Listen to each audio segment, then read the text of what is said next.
Hello and welcome back to Justin Low Stocks. So last night I traded VKTX. So I'll go through the recap of how I traded it last night. So I got the daily candles set up here. So this is over about a year and a half, back to October 2016. As you can see, the stock's been on a steady uptrend, had a bit of a dip back here, and then today it's spiked up from 550-ish to $10, which is nearly 100%. But it created a significant top here at around the 724 mark. So you can see it sort of tapped around here twice. So this was the sort of resistance I was going to play off for a short. And I'll show you the minute candles leading up to the market open. Pre-market, you could see the stock was sort of topping around that area, that exact same area. So as you can see here, in pre-market it was topping off this same level that it was on the daily candles.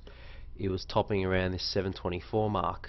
So if it was going to break out of this level, it would have been a good long, because it would have been a good breakout play. However, pre-market it was sort of getting stuffed at that level. It kept hitting it and bouncing back, hitting it, bouncing back, and then from the half an hour leading up to market open, it started dipping lower and lower, and it wasn't actually coming back up to test this line.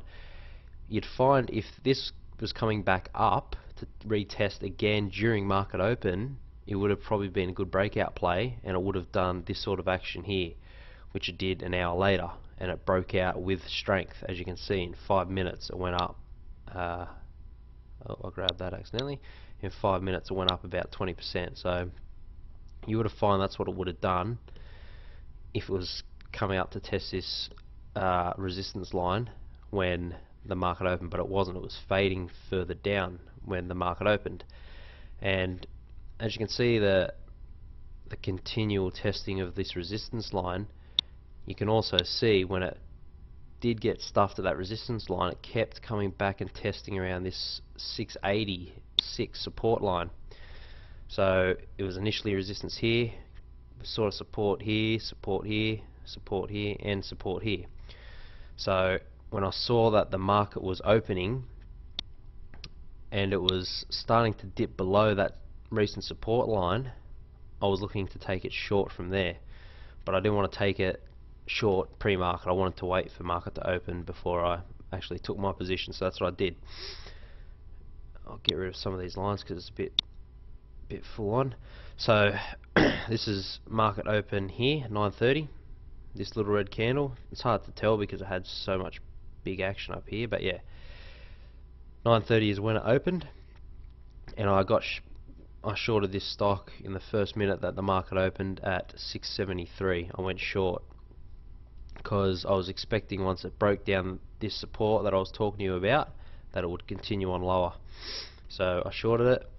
I waited 5 minutes, and in 5 minutes I went down to 654, and I took my profits because it wasn't dropping as quick as I thought it would be. It was sort of dropped a little bit, but it was just consolidating around that area, and I wanted it to have a flush out, but it didn't. Or wash out, I should say. But it was still a 3% profit there, and I only took 300 shares, I'm pretty sure. And then it dropped further, bounced back up, and as I normally say, as a stock either falls quick or rises quick, it'll tend to then reverse the other way. And this one, it fell quick. It fell within 2 minutes from 668 to 630, and then it had the little bounce back up, and I was like, okay, I'm going to get back in short this, expecting it to break down lower lows. It didn't do that, however. It sort of consolidated around that area, and then once it dipped back down to retest this low, I sold because I wasn't liking the look of it. That was only a 10-cent profit, which worked out to be 2% or around that.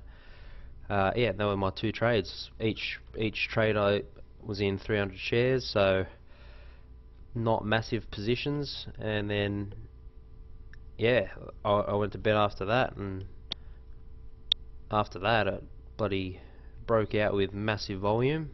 As you can see, the volume spiked here up near 600,000 shares a minute, which is nuts, and it spiked all the way up to a 30% increase within that first hour and a half of the trading session, which is a big move.